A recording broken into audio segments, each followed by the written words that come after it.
Todos se dan cuenta de que el tiempo se está acabando. El enemigo está marcando a sus seguidores con su signo en la frente y en la mano. La iglesia misma se ve disminuida y sin fuerzas. Ya está cerca el retorno del Salvador. Juana Tabor 666, la profética novela apocalíptica de Hugo Wast. Juana Tabor 666, estreno de capítulo, martes 9 AM, hora de Argentina. Juana Tabor 666, claro, solo por cristiandad, luchando para que Cristo reine.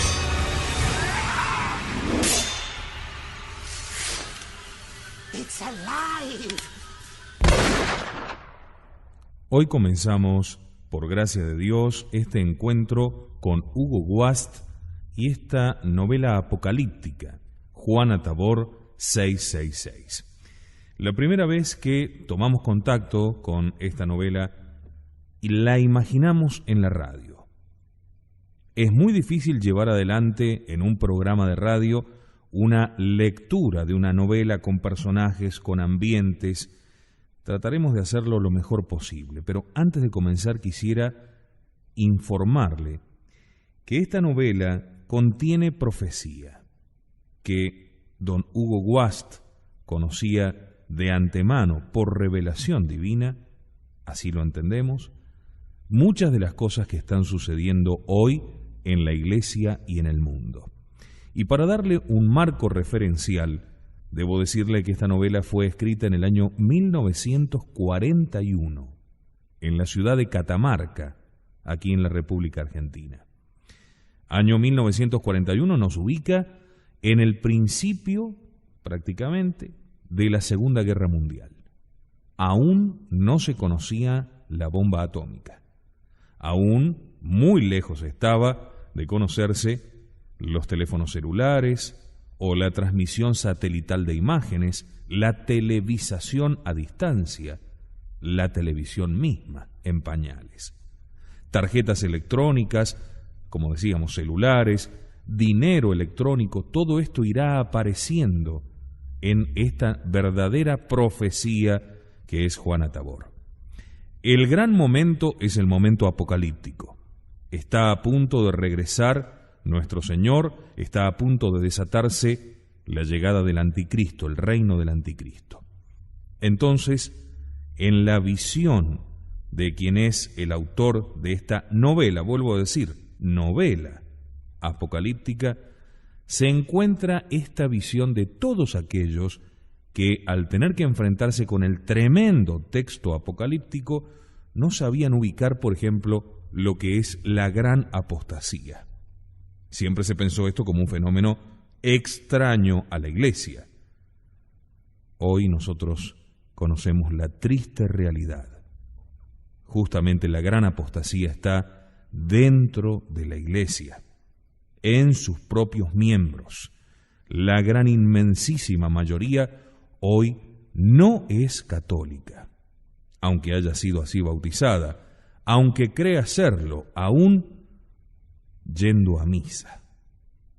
Por eso los invitamos muy cordialmente con la producción de Radio Cristiandad a compartir esta novela llamada Juana Tabor 666.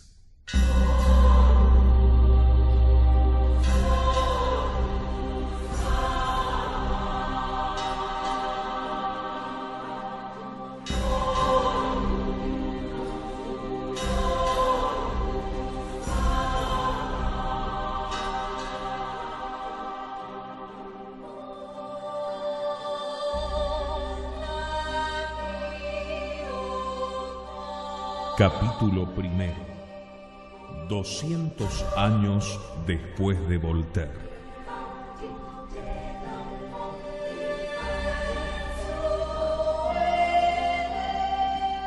El 30 de mayo de 1978, Fray Plácido de la Virgen se acostó tan fatigado que a duras penas alcanzó a rezar las letanías con que terminaba su rosario.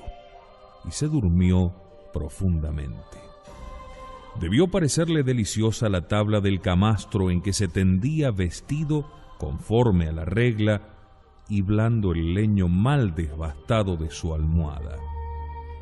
Estaba, sin embargo, en la edad en que el sueño es arisco y el insomnio un compañero habitual. Había nacido el primer día del siglo XX.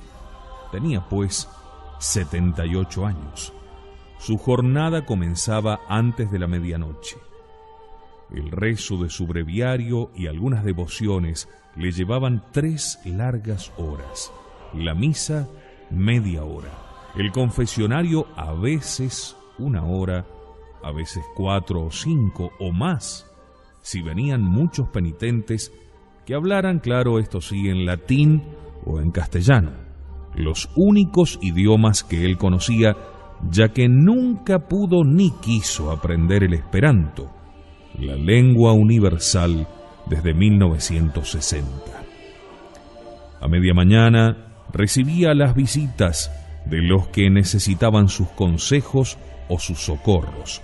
Enseguida del almuerzo frugalísimo de los gregorianos, que seguían la regla de la trapa, después un rato de lectura espiritual, que se convertía muy a menudo en una breve siesta, y todas las demás distribuciones de la comunidad.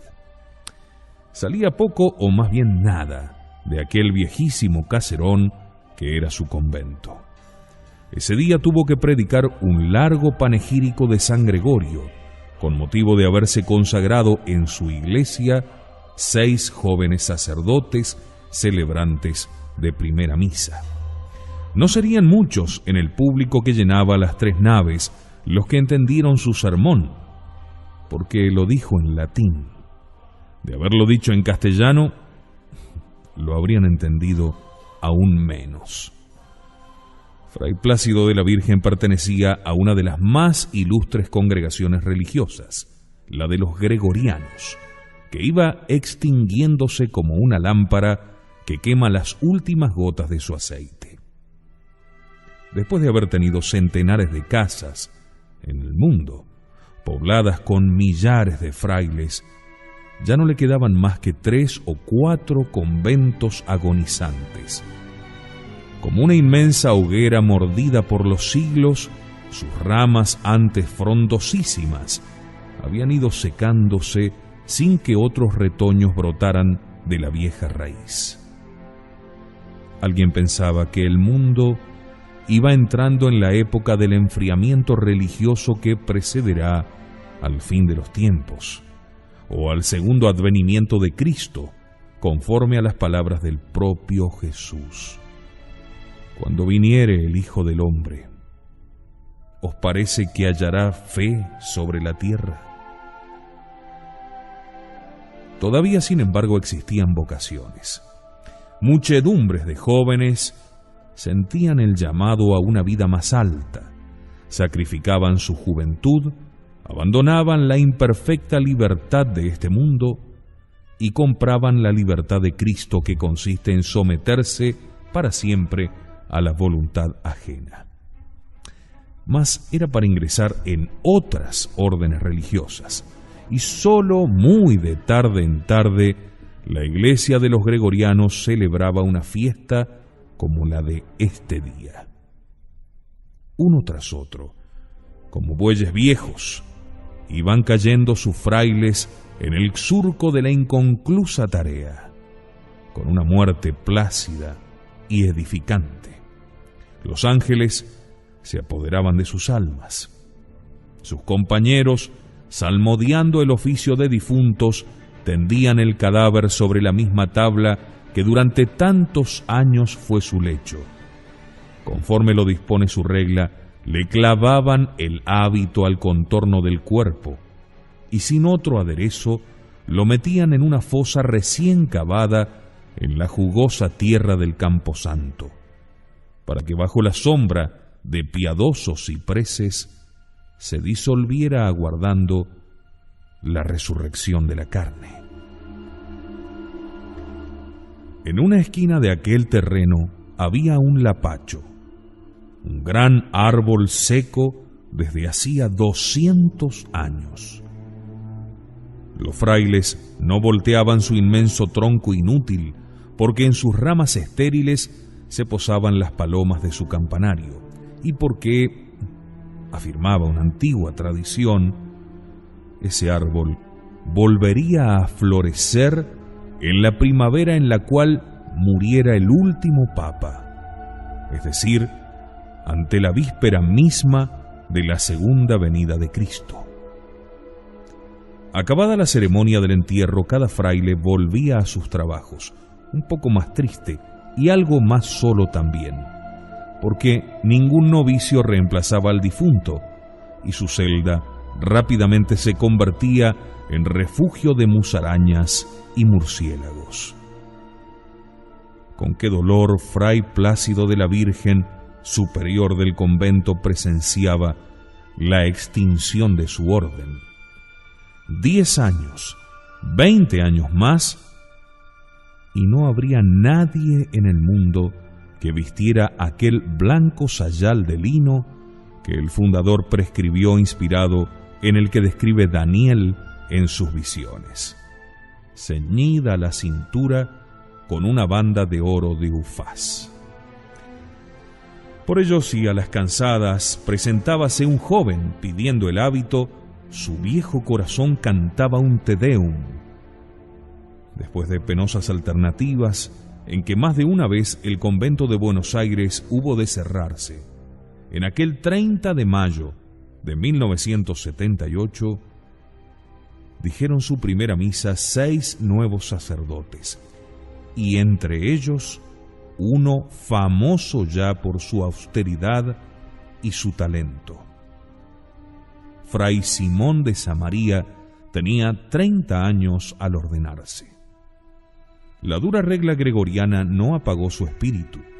A pesar del cerquillo con que afrentaba su arrogante cabeza, cuando subía al púlpito, las gentes quedaban pasmadas, presas de una contagiosa emoción. Fray Plácido lo contemplaba con amor y temblor, y al admirarlo, se llenaba de indefinible angustia. El corazón de un hombre, afirma el libro santo, anuncia a veces más cosas que 7 centinelas sobre una altura. Por ello, esa tarde, después de la ceremonia de la consagración, cuando juzgó que el joven sacerdote se hallaría solo, fue a su celda, lo besó en la mejilla y le dijo: «Ya tienes las manos consagradas, hijo mío, ya eres sacerdote del Altísimo». «Sí, para toda la eternidad», respondió el joven. «Escúchame en el momento más solemne de tu vida, ahora que eres tanto como un rey, porque el aceite de unción es una diadema».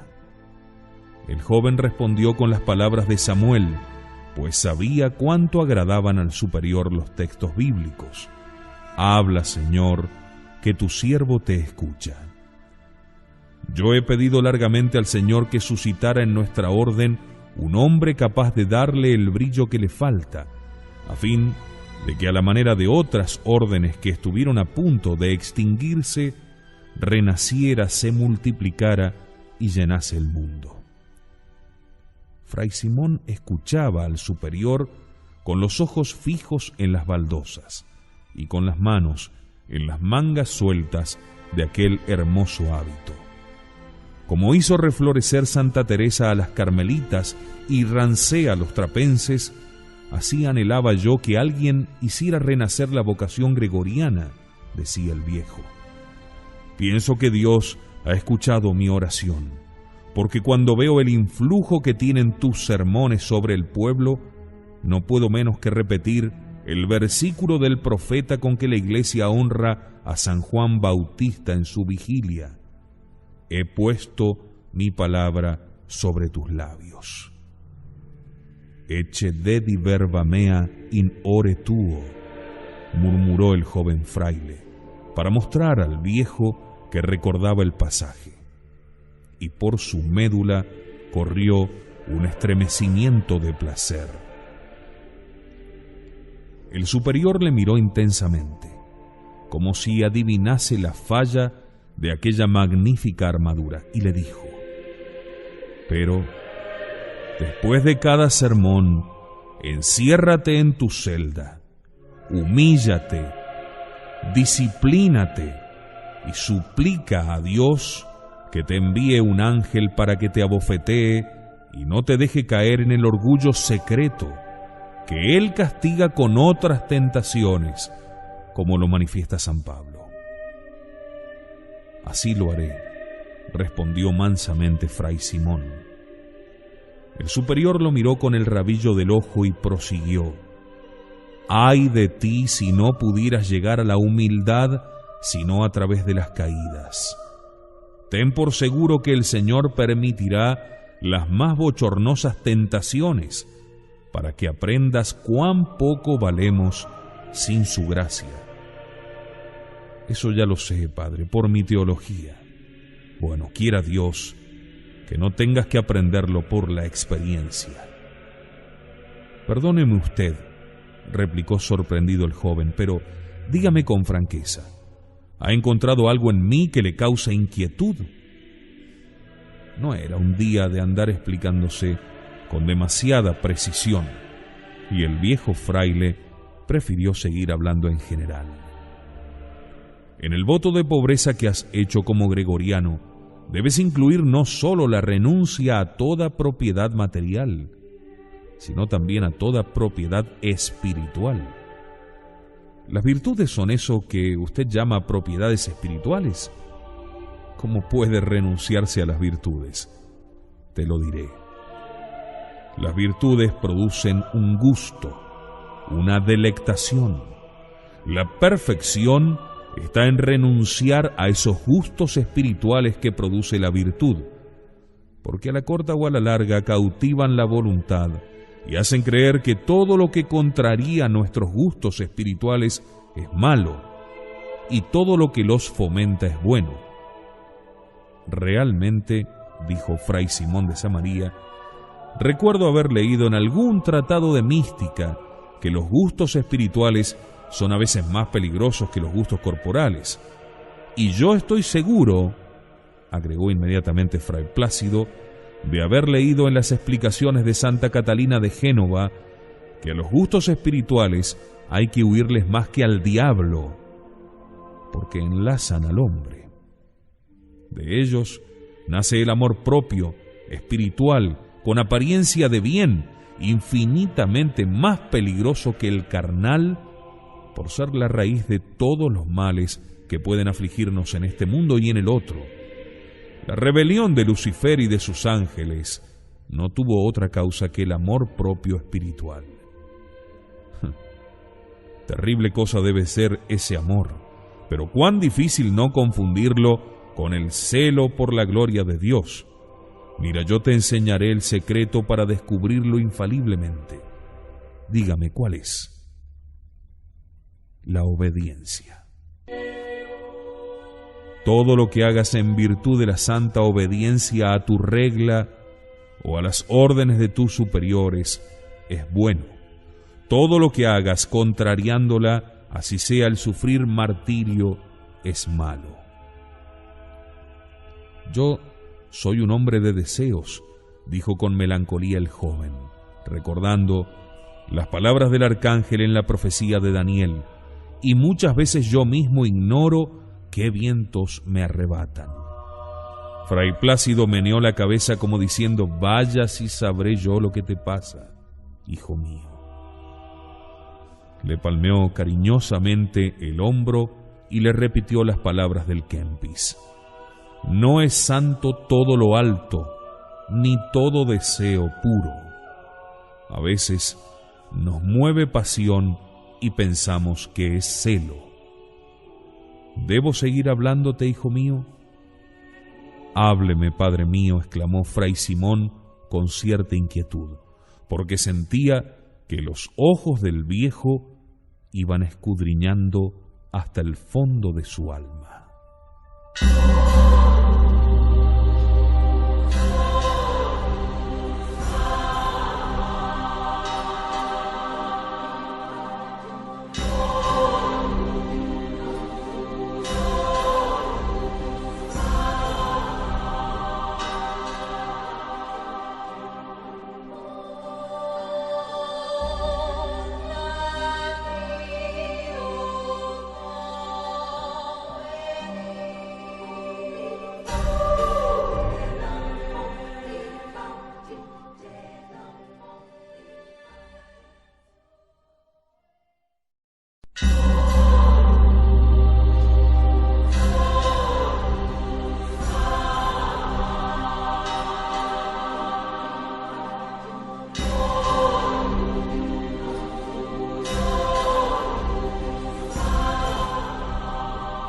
El viejo le palmeó cariñosamente el hombro y le repitió las palabras del Kempis. No es santo todo lo alto ni todo deseo puro. A veces nos mueve la pasión y pensamos que es celo. ¿Debo seguir hablándote, hijo mío?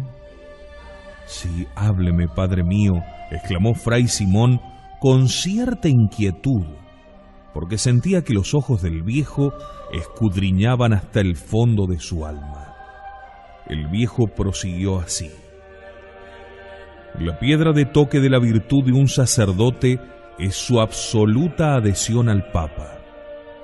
Esa voluntad, mejor diré, ese sentimiento, porque el joven levita debe transformar en carne de su carne, en una especie de instinto, lo que al principio de su carrera pudo no ser más que una fría voluntad. Esa adhesión a Roma es lo que lo hace un miembro vivo del cuerpo místico de Cristo. Pero ¿cómo ha de ser, padre? ¿Qué límites ha de tener esa adhesión? Debe ser ilimitada, contestó rápidamente el viejo, desinteresada y silenciosa mientras no llegue el caso de pregonarla, porque entonces debe pregonarse aún a costa del martirio. Pero no solo debe orientar tu acción exterior, sino también atar tu pensamiento. Melancólicamente ya el joven observó: eso es mucho, padre. Y el viejo prosiguió: y todo lo que te aleje de ese sentimiento, tenlo como una tentación diabólica. ¿Todo?, preguntó Fray Simón. ¿Aunque sea una virtud? Sí, todo. Aunque te parezca una virtud, aunque sea la cosa más sublime de la tierra, aunque sea la promesa de una tiara, aunque sea la seguridad de una cruz. Padre, ¿y si se apareciese Cristo mismo y me dijera: aléjate de la Roma eterna y sígueme? Fray Plácido reflexionó apenas un segundo y sin titubear respondió: Hijo, eso está predicho en el Evangelio, y será la señal de que el mundo va llegando a su fin. 3 evangelistas, Mateo, Marcos y Lucas, lo dicen con idénticas palabras: vendrán muchos en mi nombre. Si alguno os dijera: el Cristo está aquí, el Cristo está allí, no le creáis, porque se levantarán falsos cristos y falsos profetas. Y como esta ha de ser la suprema tentación de los elegidos, Jesucristo, al ponernos en guardia, añade una advertencia: mirad que os lo he predicho. Después de un rato de silencio embarazoso, el viejo reanudó su charla. La virtud primordial de un religioso es la obediencia, porque siendo hecha de humildad, encierra todas las otras. Obediencia, como te decía, no solo exterior, que es aparente, sino interior, que significa renunciar a la propia voluntad. ¿Y también a la propia opinión?, preguntó. Sí, también. Un religioso no realiza su fin sino cuando aniquila su personalidad y viene a ser como una gota de agua en el mar, sin dimensiones, sin límites, sin elementos exclusivos. Ella está en el mar y el mar está en ella. Así lo haré, respondió Fray Simón blandamente. El viejo tiró entonces: escucha ahora una advertencia que no debes olvidar. Sobre 2 pilares se asienta la vocación del sacerdote. Mientras ellos resisten, el edificio se mantiene. Cuando uno de ellos afloja, el otro no tarda en ceder y todo se derrumba. ¿Cuáles son esos pilares? Tú pensarás en otras cosas más grandes y en apariencia más sublimes. Para mí, esos 2 pilares son el rezo litúrgico y la devoción al Papa, o, en otras palabras, la oración disciplinada y la infalible humildad. Fray Simón se estremeció, como aquel a quien de improviso le tocan una herida oculta. Luego se arrodilló y besó los pies del viejo calzados de sandalias. El superior se fue y él quedó solo en su celda, cuyas enjalbegadas paredes parecían teñidas de púrpura, pues por su cristal que daba al huerto penetraban ya los rojos fulgores de un hermoso crepúsculo. Abrió la ventana y respiró a pleno pulmón el oreado viento de la tarde. Señor, Señor, me siento como Daniel, hombre de deseos. Tengo la conciencia de que llevo conmigo todas las energías de una nueva creencia. Mi misión es reconciliar al mundo con la religión en el terreno dogmático, político y social. Me siento sacerdote hasta la médula de los huesos, pero he recibido del Señor un secreto divino. La iglesia de hoy no es sino el germen de la iglesia del porvenir, que tendrá 3 círculos. En el primero cabrán católicos y protestantes, en el segundo judíos y musulmanes, en el tercero idólatras paganos y aún ateos. Comenzaré yo solo en mí mismo el perfecto reino de Dios. Soy como el primogénito de una nueva alianza. La celda se llenó de azulada sombra. La campana, llamando al coro, lo sacó de su arrobamiento. En el coro había 6 frailes. Más tarde, en el refectorio, reuniéronse hasta 12 entre profesos y coristas, y como fuese un día de gran fiesta, el cocinero añadió a las coles hervidas y a las lechugas con aceite que formaban su ordinario sustento un trozo de anchoa asada y un jarro de cerveza. Fray Plácido exultaba viendo aquel tímido reflorecimiento de su congregación. Pluguiera a Dios que el arroyito que brotaba en el santuario se transformase en río caudaloso como el de la visión de Ezequiel. Para descansar el cerebro fatigado esa noche en la celda, puso a leer un libro en el que contaba minuciosamente la muerte de Voltaire. Aquel necio y desventurado personaje que en el espantoso trance interesábase más por el destino de su vieja osamenta ya semiputrefacta que por el de su alma inmortal. Leyó las artimañas de que se valió para que no se negara a su cuerpo la sepultura eclesiástica que ansiaba solo por la más inexplicable y contradictoria vanidad. Para lograr ese propósito llamó al confesor y consintió en firmar un documento donde se retractaba de sus doctrinas. Pero como mejorase de esa enfermedad y recobrara la salud, se arrepintió de su retractación y, temiendo recaer en ella si volvía a enfermarse, levantó en presencia de un notario una protesta contra una manifestación análoga que in articulo mortis pudiera arrancarle otro confesor.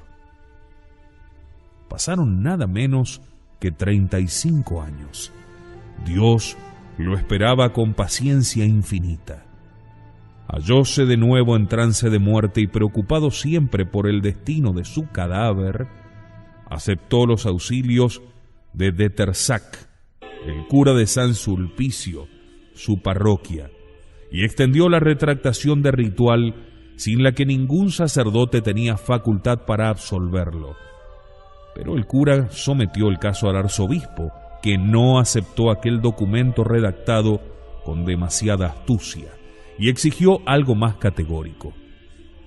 Voltaire, aprovechando una fugaz mejoría, empezó a chicanear.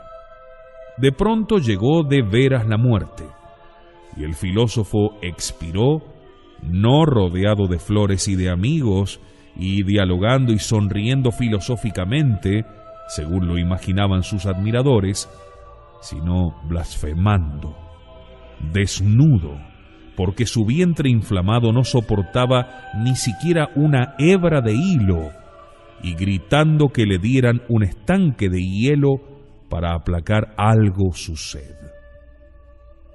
Tales llegaron a ser su tortura y su desesperación, que hundió las manos en el pus de su vejiga y con éste se llenó la boca, mientras los circunstantes, su sobrina la Denis, su sobrino Villet, su criado, sus médicos Tronchin y Lorry, transidos de horror, contemplaban la escena. Talis vita, finis ita, dijo el fraile, yendo a cerrar el libro. Se contuvo al ver la fecha. Caramba, Voltaire había muerto el 30 de mayo de 1778. Esta noche se cumplía el segundo centenario. 200 años, exclamó el superior. Sucesión inacabable de sufrimientos y sin embargo, todavía su eternidad ni siquiera ha comenzado. ¡Qué misterios, Señor, los de estas almas a las que disteis más luz que a las otras y que os han blasfemado más! ¿Qué escondido deleite hay en el orgullo que embriagó y perdió a la tercera parte de los ángeles? En estos pensamientos se puso a rezar, hasta que lo venció el sueño y se durmió. Debió dormir apenas 2 horas. Un fuerte ruido le hizo abrir los ojos y vio por la ventana que aún no había salido la luna. Plena oscuridad en la huerta y en su celda un resplandor extraño y un hedor insufrible. Se incorporó en el camastro y estiró la mano hacia su pila de agua bendita. Lo paralizó una voz infinitamente dolorosa que venía del rincón más alejado.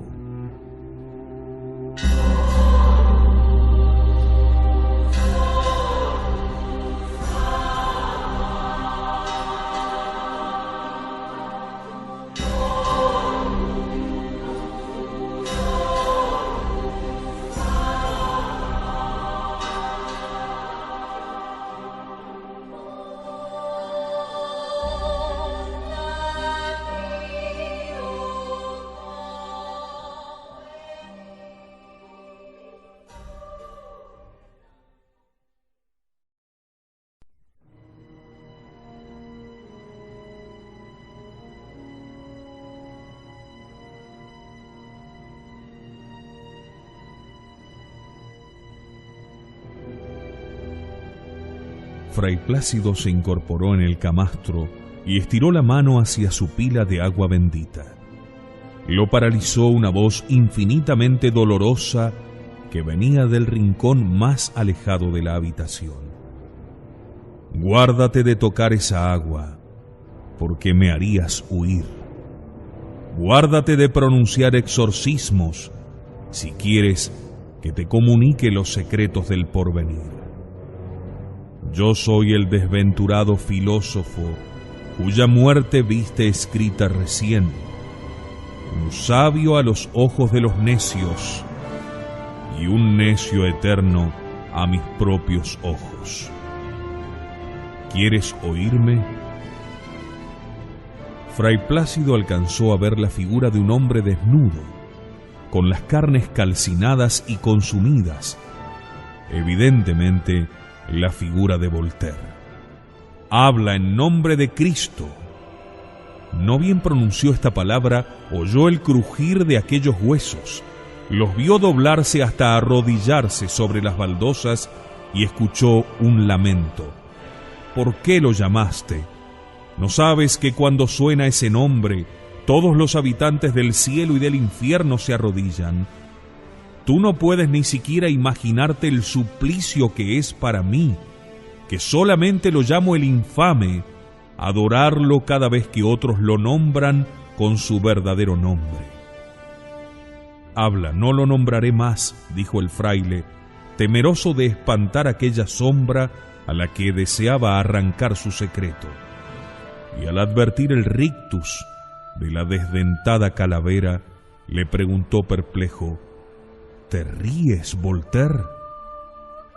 Esta risa es mi condenación.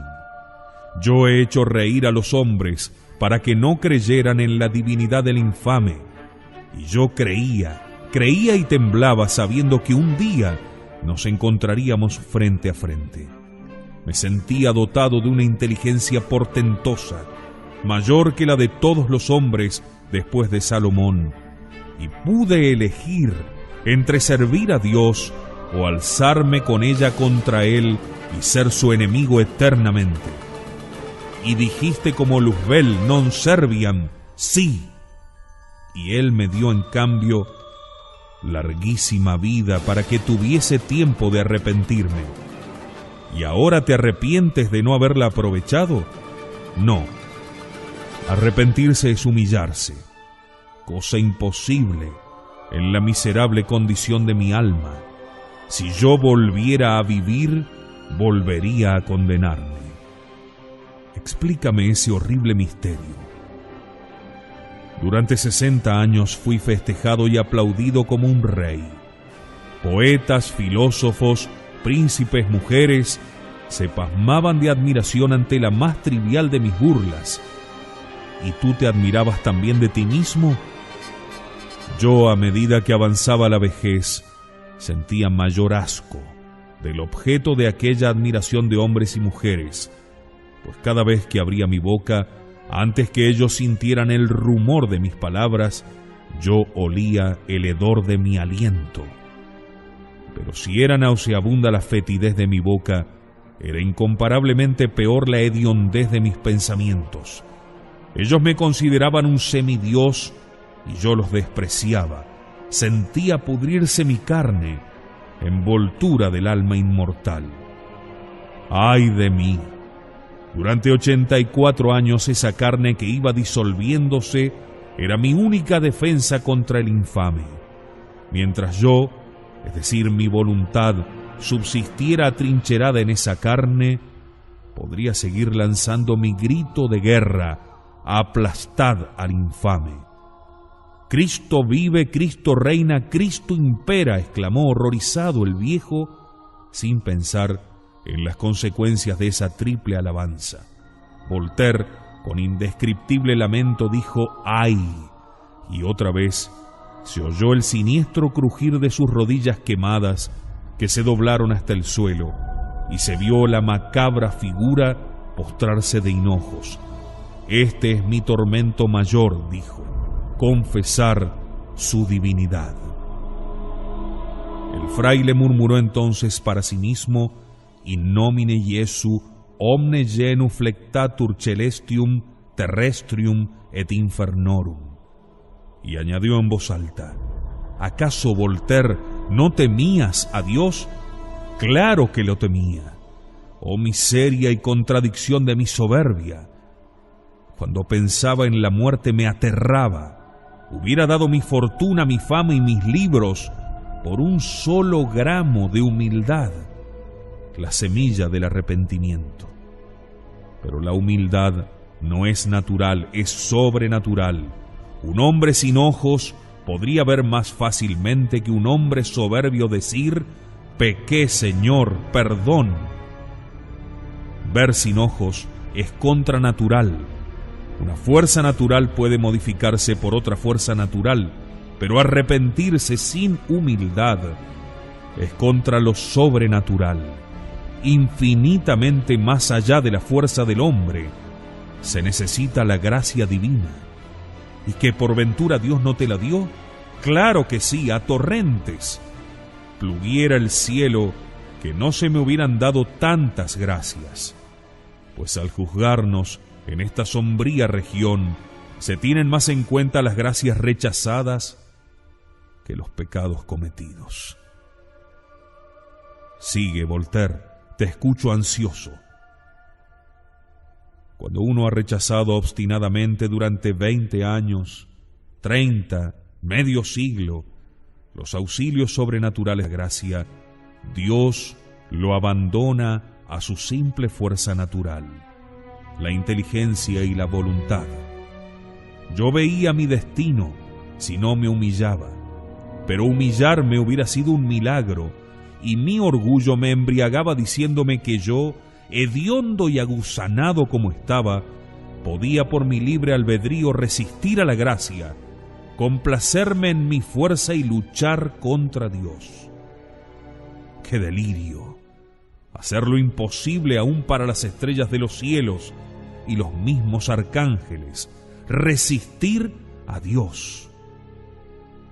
Tenía el frenesí de la blasfemia y del sacrilegio.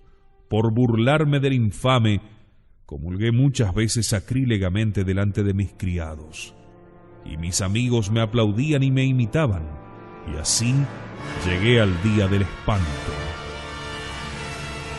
La hora de la venganza, dijo el fraile horrorizado. Effunde frameam, desenvaina tu espada, señor. Así fue. Le llegó la hora a Dios y desenvainó la espada sobre mí. Cuéntame, Voltaire, tus últimos momentos. Los hombres no sospechan los misterios de esa hora, especialmente del postrer momento en que las potencias del alma, la memoria, el entendimiento, la voluntad, adquieren una agudeza inconmensurable. ¿Cuánto dura eso? Supón que solo sea un segundo, pero en ese segundo cabe mucho más que toda tu vida, por larga que fuera. Allí cabes tú eternamente. En ese instante puede tu voluntad fijar el rumbo. Desventurado de mí, la obstinación de 80 años transformada en impenitencia final es como un muro de bronce incandescente que rodea el alma y aguanta el último asalto de la misericordia temblando. Oh contradicción, temblando por ser derrotada y espantándose de antemano de lo que será su propio triunfo. ¡Ay de mí! Yo triunfaba. Los rayos de la gracia se rompían sobre mi corazón como flechas de marfil contra una roca. Dime, ¿triunfa la gracia alguna vez? Millares de veces, porque es la virtud de la sangre. Cuántas retractaciones inesperadas que quedan en el secreto del más allá. Pero si vieras la dureza de los que pecaron contra el espíritu, de los desesperados, de los irónicos que por lograr un chiste arrojaron una blasfemia, de los que vendieron el orgullo en su última hora, de los apóstatas. Para asistir y vigilar la impenitencia final de esos, el diablo abandona toda otra ocupación y se mete en sus venas, y hay como una transfusión del orgullo diabólico en el alma del renegado.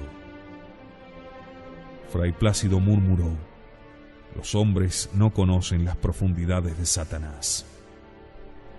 Si el diablo pudiera arrepentirse, dijo Voltaire, ese sería el momento de su conversión, cuando por fortalecer la soberbia de un alma se ha empobrecido de la suya transfundiéndosela.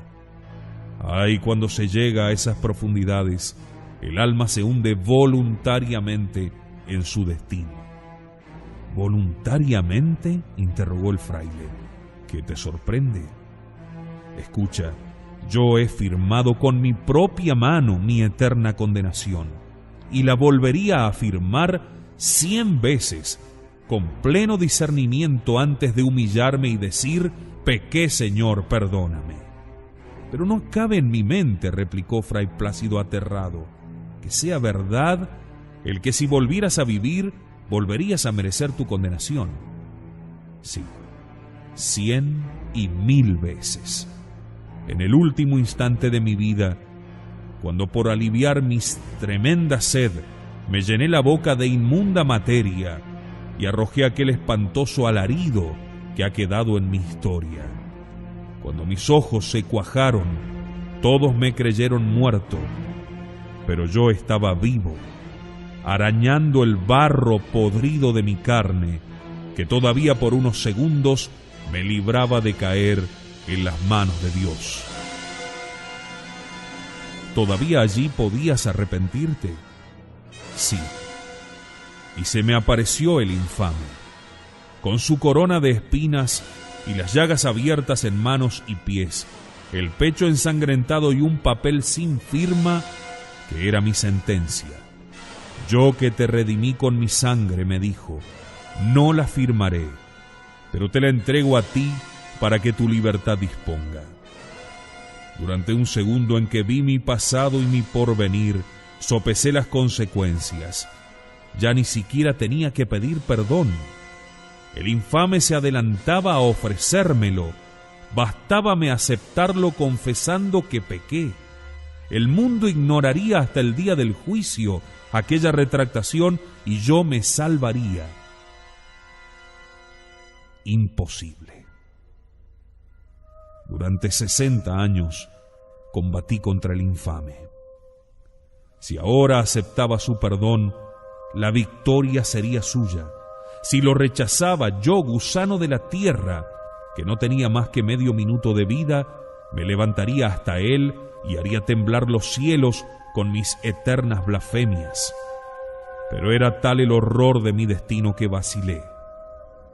¿Quién me hubiera dado un grano de humildad en ese instante? ¿No lo habrías rechazado acaso? Voltaire guardó silencio y luego respondió con voz cavernosa, sí, lo habría rechazado. Entonces tomé la sentencia que él no quería firmar y yo fui mi propio juez, y la firmé con esta mano que escribió la Pucelle y que ahora derrite el bronce. Mira. Voltaire alargó aquella mano que tantas blasfemias inmundas había escrito con extrema agudeza y rozó un candelero de bronce en una alacena de la pared. El duro utensilio se derritió como se habría derretido una vela puesta en la boca de un horno. Las gotas del metal cayeron sobre las baldosas y allí se aplastaron. Sabe, pues, prosiguió Voltaire, que ninguna condenación lleva la firma del Cordero, todas llevan la nuestra. A lo lejos sonaba una campana. Voltaire se estremeció. Las campanas me aterran. Todo lo que mide el tiempo me aterra. 1 año, 10 años, 200 años. ¿Cuándo se acabará el tiempo y empezará la eternidad desnuda? ¿Cuándo?, interrogó el superior. ¿Es que acaso no se divisan ya las últimas etapas del Apocalipsis? ¿No ha saltado ya el 6º sello del libro de los 7 sellos? La luna brillaba entre los cipreses de la huerta. Voltaire miró hacia las cruces plantadas en la tierra a la cabecera de los muertos en el Señor y volvió los ojos con angustia. Un día no lejano, florecerá el lapacho en el fondo de la huerta y se levantarán los muertos a recibir a su Señor.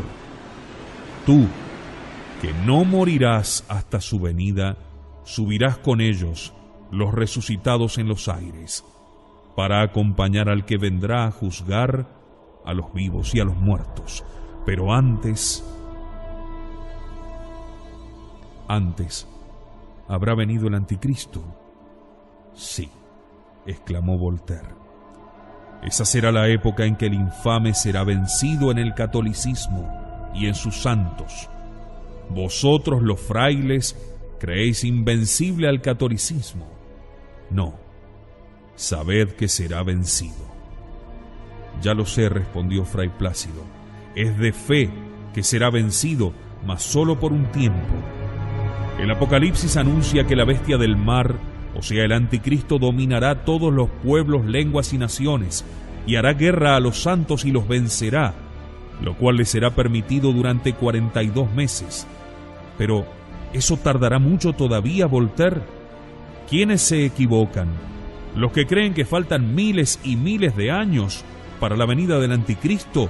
¿O los que creemos que estamos ya tocando su reino? ¿Y tú qué crees? Yo creo que el anticristo vendrá pronto y que esa venida ocurrirá antes del período de paz religiosa, durante la cual el diablo estará preso y atado con una gran cadena y encerrado en el abismo. Pero caramba, dijo Voltaire, ¿no sabes que esa no es la opinión de la mayoría de vuestros intérpretes? Sí lo sé, dijo el fraile. La mayoría de los intérpretes modernos sostienen que el fin del mundo aún dista millares de siglos y que el anticristo vendrá en las vísperas del día grande y horrible del Señor, cuando Satanás salga de la prisión y sea desatado por poco tiempo. Pero yo pienso lo contrario, que aunque el mundo pueda físicamente durar millones de años, la humanidad está ya próxima a conocer al más grande enemigo de «No lo nombres», dijo Voltaire, «ya te comprendo». Y que ese enemigo, dijo Fray Plácido, que llamamos el anticristo, será una persona, un hombre de perdición, como dice San Pablo, no una sociedad, no una secta, como sostienen algunos. Dijo Voltaire, piensas con verdad. Será un hombre, pero no estará solo. Se encarnará en una orden religiosa, cuyo superior será su falso profeta. Dime, Voltaire, ¿qué orden será? Dentro de 10 años lo adivinarás sin que yo te lo diga. Y creo, prosiguió el fraile, que los judíos lo recibirán como al Mesías, y por lo tanto su venida será antes de la conversión de los judíos, en medio de una gran persecución de todas las naciones contra el pueblo de Israel. De modo que la verdadera señal de la proximidad del anticristo no será la persecución universal de los cristianos, sino la persecución de los judíos. Esa es la verdad, dijo Voltaire. Y pienso, siguió diciendo Fray Plácido, que esto ocurrirá pronto y que sólo después de la muerte del anticristo se convertirán los judíos y Jerusalén será restaurada con un rey de la estirpe de David. Así será, confirmó Voltaire. ¿Está pues próximo a nacer el anticristo? El anticristo ha nacido ya. ¿Dónde? ¿De qué raza es?, interrogó ansioso Fray Plácido, pero la desconfianza lo turbó. ¿Cómo puedo creerte si eres hijo de la mentira? El Señor me manda decir verdad. El anticristo, que nació en 1966, es de la tribu de Dan, y lo proclamarán su rey no solo los judíos, sino también los musulmanes. ¿Será grande su imperio? Sí. El número de sus jinetes será de 200 millones. ¿Y su capital cuál será? Será la ciudad de su nacimiento. Será la mayor y la más gloriosa y más santa ciudad del mundo. ¿Jerusalén entonces? No. Roma. Roma, cuna y capital del anticristo, exclamó estupefacto el fraile. ¿Por qué pues los intérpretes dicen que nacerá en Babilonia? Porque Roma es Babilonia. Vuelve a leer el final de la primera epístola de Pedro Apóstol y hallarás la explicación. Todo está en las Escrituras, todo está profetizado. Sí, dijo el fraile, el profeta Amós ha dicho: el Señor no hará nada que no haya revelado a sus siervos los profetas. Pero los intérpretes disputan sobre el sentido de la profecía. Centenares de años han pasado discutiendo lo que simbolizan las 7 cabezas de la bestia del mar, que tienen diademas. Explícame eso. Vamos, está en el Apocalipsis y tú lo sabes. Son 7 reyes que lo han sido material o moralmente, por la influencia que ejercieron entre los hombres. 5 de ellos pasaron ya: Nerón, Mahoma, Lutero, el 4º fui yo, el 5º Lenin. Y los que no han pasado todavía, el 6º ya es, el emperador del Santo Imperio Romano Germánico. Pero ni ese imperio ni ese emperador existen. Hay un imperio romano sobre el cual manda Carlos Alberto, y hay un imperio germánico que tiene por soberano a Adolfo Enrique. Antes de 10 años no formarán más que uno, respondió Voltaire. Berlín y Roma serán ciudades de un solo imperio, bajo el cetro del sucesor de Adolfo Enrique, quien preparará el advenimiento del séptimo rey, que será rey de Roma, el 11º cuerno del dragón, el anticristo, yo volveré a visitarte dentro de 10 años y luego dentro de 20. ¿Y yo estaré vivo aún? Piensa que he nacido el primer día de este siglo. Tú que vives ahora bajo el pastor angélico, verás pasar como ondas de un río a los últimos papas. Gregorio XVII, Paulo VI, Clemente XV. Tú concurrirás al cónclave que elegirá a León XIV, judío, hijo de Jerusalén, convertido al infame y bajo cuyo reinado se convertirán los judíos. Y tú verás florecer el lapacho y al último papa, Petrus Romanus.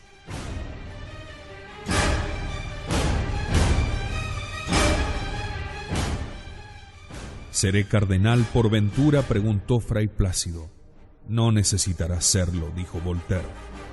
En Roma reinará la sexta cabeza que hará morir a un papa, y tú habrás conocido a la bestia de la tierra, el falso profeta del anticristo, y vendrá la hora de la séptima cabeza, que será una mujer, y del 11º cuerno el rey de los romanos, el propio anticristo. ¿Y la orden gregoriana existirá entonces, Voltaire? Dentro de 10 años te contestaré. Te baste saber que de la orden saldrá un astro resplandeciente cuyo nombre está en el Apocalipsis. ¿Podrías descubrirlo? Ajenjo, dijo Fray Plácido. Creí que no eras capaz de nombrarlo. ¿Por qué el superior de los gregorianos dijo aquel nombre que significa en el Apocalipsis una estrella caída? ¿En quién pensó? En nadie. Dios era testigo de que en nadie pensó. Para aturdir su inquietud se puso a repetir el texto del Apocalipsis, y el tercer ángel tocó la trompeta, y cayó del cielo una gran estrella ardiendo como un hacha, y cayó en la tercera parte de los ríos y en la fuente de las aguas, y el nombre de la estrella es Ajenjo. Y la tercera parte de las aguas se convirtió en ajenjo y murieron muchos hombres que las bebieron, porque se tornaron amargas. Aquel símbolo había sido interpretado como alusión a Lutero. ¿Podría explicarse 500 años después en otro personaje? Quiso pedir aclaración, pero Voltaire había desaparecido. La puerta de la celda totalmente cerrada. Por los vidrios de las entornadas ventanas llegaban torrentes de luna. Fray Plácido de la Virgen abrió de par en par la puerta y la ventana porque el hedor de la habitación era insufrible. ¡Qué tremendo y extraño sueño!, se dijo, tomando un hisopo y rociando con agua bendita el suelo y las paredes. Era noche de plenilunio. Todo aparecía envuelto en un cendal de plata. No había para qué encender luces. Se acodó sobre el alféizar y respiró a pleno pulmón aquel aire sutil y purísimo. Contó 2, 3, 5 cruces entre los matorrales. Vio las ramas yertas del lapacho, sintió sueño y se recogió. Pero al encaminarse a la tarima su pie tropezó con un obstáculo. Se agachó, lo miró. Era una plasta de bronce fundido. ¡El candelero!, exclamó con espanto. Se santiguó, se acostó de nuevo y en el acto se durmió. Ya en las campiñas lejanas cantaban los gallos presintiendo el alba.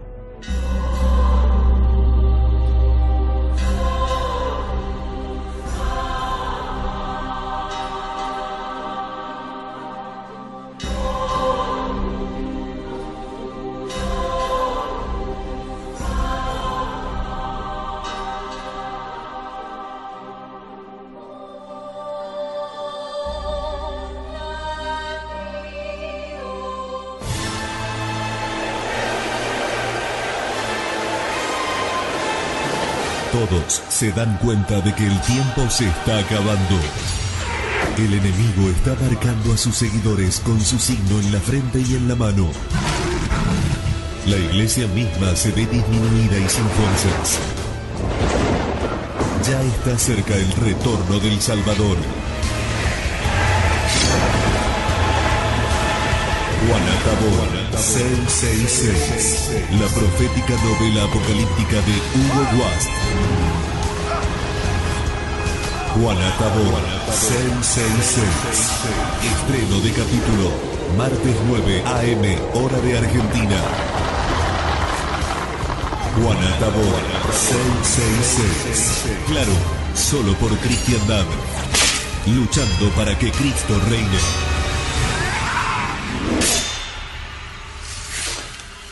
It's alive!